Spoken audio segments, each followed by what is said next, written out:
Kawawa naman to mga to. Gago yung nagtapon nito. Bakit? Apat nga yan, yung isa patay na. Nakita ko doon sa ilog eh.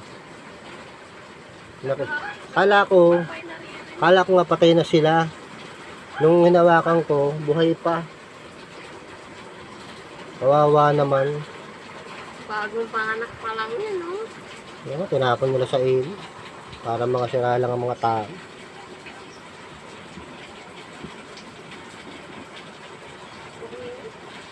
Hindi mo na pinabayaan sa ino para dumedi eh.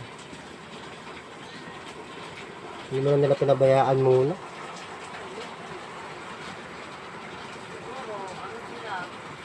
Marami silang puka, tapos marami silang sila kahit sabi niya, kapo lang ang sila.